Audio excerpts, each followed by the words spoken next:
ಎಲ್ಲರಿಗೂ ಡೈನಾಮಿಕ್ ದೀಪ ಚಾನಲ್ಗೆ ಸ್ವಾಗತ. ಇವತ್ತು ಒಂದು ಇಂಟ್ರೆಸ್ಟಿಂಗ್ ಟಾಪಿಕ್ ಬಗ್ಗೆ ನಾನು ಮಾತಾಡಬೇಕಂತ ಡಿಸೈಡ್ ಮಾಡಿದ್ದೀನಿ. ಈಗೆಲ್ಲ ನಾವು ಟಿ ವಿಯಲ್ಲಿ ರಿಯಾಲಿಟಿ ಶೋಗಳನ್ನು ನೋಡ್ತಾ ಇದ್ದೀವಿ.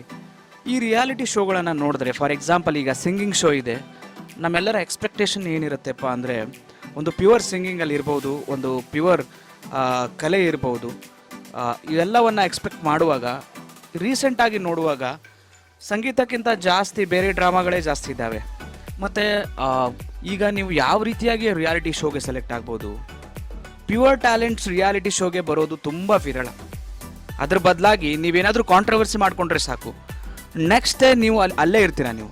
ಅಂದರೆ ಇದರ ಅರ್ಥ ಏನಾಗ್ತಿದೆ, ಇವರು ಜನರಿಗೆ ಏನು ಹೇಳ್ತಿದ್ದಾರೆ ಅಂದರೆ, ನೀವು ಕಾಂಟ್ರವರ್ಸಿ ಮಾಡ್ಕೊಳ್ಳಿ, ಫೇಮಸ್ ಆಗಿ ಕಾಂಟ್ರವರ್ಸಿ ಮೂಲಕ ನಿಮ್ಮನ್ನವರು ಕರೆಸ್ತಾರೆ.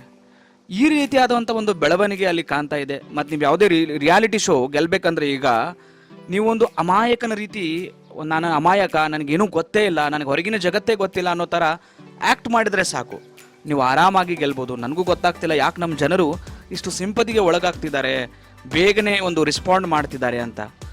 ಈಗಿನ ಒಂದು ಪರಿಸ್ಥಿತಿ ನೋಡಿದ್ರೆ, ನೀವು ಒಂದು ಸ್ವಲ್ಪ ಅಮಾಯಕನ ರೀತಿ, ಬಡಬನ ರೀತಿ ರಿಯಾಕ್ಟ್ ಮಾಡಿದ್ರೆ ಸಾಕು, ನಮ್ಮ ಜನರು ಕರಗಿ ಆವಾಗಲೇ ಅವರನ್ನು ಗೆಲ್ಲಿಸ್ಬಿಡ್ತಾರೆ. ಆದರೆ ಅವರ ರಿಯಲ್ ಬ್ಯಾಕ್ಗ್ರೌಂಡ್ ಏನು, ಅವರು ಸಿಟಿ ಒಳಗಡೆ ಬಂದಿದ್ದಾರಾ, ಸುತ್ತಾಡಿದಾರಾ, ಅವ್ರಿಗೆ ಈ ಜಗತ್ತು ಗೊತ್ತಾ ಇಲ್ವಾ ಅನ್ನೋದನ್ನು ಸ್ವಲ್ಪ ತಿಳ್ಕೊಳ್ಬೇಕಾಗತ್ತೆ.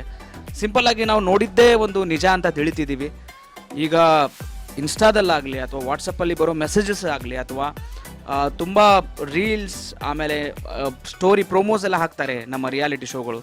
ಅವರೆಲ್ಲವೂ ಒಂದು ಸಿಂಪತಿ ಕ್ರಿಯೇಟ್ ಆಗೋ ರೀತಿಯಲ್ಲೇ ಹಾಕ್ತಾರೆ. ಸೊ ಇದಕ್ಕೆಲ್ಲ ಒಳಗಾಗಿ ನಾವು ಡಿಸಿಷನ್ನ ತಗೊಳ್ತಾ ಇದ್ದೀವಿ. ಇವೆಲ್ಲ ಸ್ಟಾಪ್ ಆಗಬೇಕು. ಒಂದು ಒಳ್ಳೆಯ ಪ್ರತಿಭೆ, ಒಂದು ಉತ್ತಮ ಪ್ರತಿಭೆ ಬೆಳಕಿಗೆ ಬರಬೇಕಾದ್ರೆ ನಾವೆಲ್ಲರೂ ರಿಯಲ್ ಆಗಬೇಕು, ರಿಯಲ್ ಸ್ಟಾರ್ಗಳಾಗಬೇಕು ಅಷ್ಟೇ. ಧನ್ಯವಾದಗಳು.